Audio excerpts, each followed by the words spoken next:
Hello, everyone. Welcome to another episode of Physical Fitness Series, where we tackle all things physical fitness in a short, simple, and understandable manner as possible.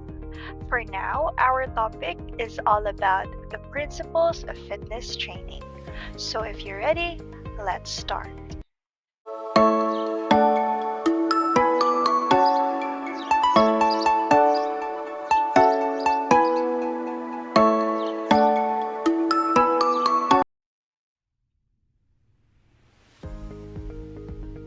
Improving fitness is a crucial goal for achieving optimum health.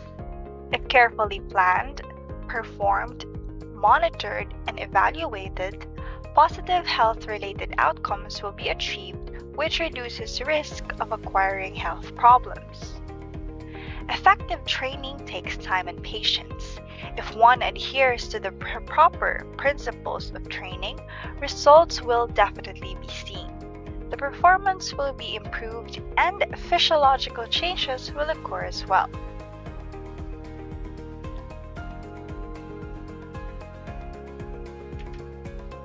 Overload principle. This principle pertains to doing more than normal for improvement to happen. It means to boost our fitness, strength, or endurance. Workload is extended accordingly. Applying these training principle will cause long-term adaptations, enable the body to figure out effectively to deal with higher level of performance. So, principle of overload is the most basic of all fitness training principle. It specifies that you must perform physical exercise than normal amounts to get an improvement in physical fitness and health benefits. For example, if improvement in muscular strength is the goal, the muscles must be exercised with a greater weight than normal. So basically, overload means training harder than you normally do, working at a higher range of intensity, and fitness can only improve by doing more than usual. For example, if a football player's goal is to improve upper body strength, he would continue to increase training weight loads in upper body exercises until his goals was achieved. Another example is if improvement in muscular strength is wanted, the muscles must be exercised with more intensity than normal. So that is the principle of overload. The second principle we have is the principle of progression. So progression indicates that the load could be increased gradually over time to remain effective and safe for best results. So an individual training to gain cardiorespiratory endurance may begin in an exercise program by jogging 2 kilometers at a moderate intensity. The next week, the individual could increase distance to 1/2 kilometers while still working at the same level of intensity. So, week after week, the overload could be adjusted until the desired level of fitness is attained. So, progression means gradually increasing the amount of exercise you do. So, when a performer starts exercising, their levels of fitness may be poor. So, if a coach increases the training too quickly, the body will not have time to adapt, and this may result in injury. So, slow and steady progress is the best way forward. So, that is the principle of progression. Example here is if you were training for 10-kilometer run, you might start by going for 2 30-minute runs a week. So you could then increase the time you run for by 3 minutes each week. So that is the principle of progression. Next principle we have is this principle of specificity. So it indicates that you must train a specific energy system and specific muscle groups in order for you to improve them.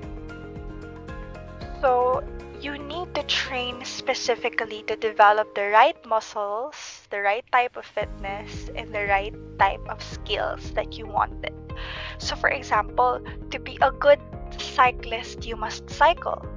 A runner should train by running. A swimmer should train by swimming. A sprinter would train on speed, and a long distance runner on cardiovascular endurance. So you have to be specific in what muscle groups you want to achieve in that. So that is the principle of specificity.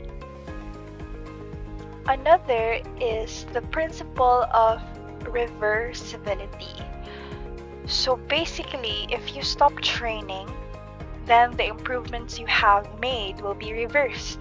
So if you are ill or have a holiday or do not train for a period of time, even as little as a week, you may not be able to resume training at the point where you left off, or where you left off. So you have to start again. So you use it or lose it. So an example of the reversibility principle in fitness would be a marathon runner who takes 3 months off due to knee injury. So over the 3 months, the runner's aerobic capacity decreases. When the runner resumes training, they must begin with a 1-mile jog and slowly increasing their distance every few days. So you have to start from the beginning when you stop. So that is the principle of reversibility. Last principle that we're going to talk about is the principle of rest and recovery. So the body needs time to adapt to the demands placed on it. So incorporating time to rest into fitness program aids the body in this effort. So most athletes know that getting enough rest after exercise is essential to high-level performance, but many still overtrain and feel guilty when they take a day off. So the body repairs. So when you take a day off, the body repairs and strengthens itself in the time between workouts, and continuous training can actually weaken the strongest athletes. So rest is physically necessary so that the muscles can repair, rebuild, and strengthen. So when it comes to recovery allows the body to replenish energy, stores, and repair damaged tissues. So without sufficient time to repair and replenish, the body will continue to break down from intensive exercise. So you have to rest. So allow your body to recover, to replenish your energy, and then rest. You have to rest too, because it's physically necessary so that the muscles can repair, rebuild, and strengthen. So that is the principle of rest and recovery. So that's it. So that is the different principle of fitness training. And there are a lot of principles that we haven't talked about, but those are the basic principles that I can share to you. So principles of physical activity are crucial for optimizing performance, minimizing the risk of injury, long-term health, and ensuring flexibility and adaptability. So by understanding and implementing these principles, individuals can design well-structured training programs that lead to improve the physical fitness and overall well-being of an athlete, whether you're an athlete or just a normal person who wants to be physically fit. So that's it for this episode. Thank you so much for watching. Please like and subscribe, and I I really hope you learned something from this. Thank you so much and see you next episode.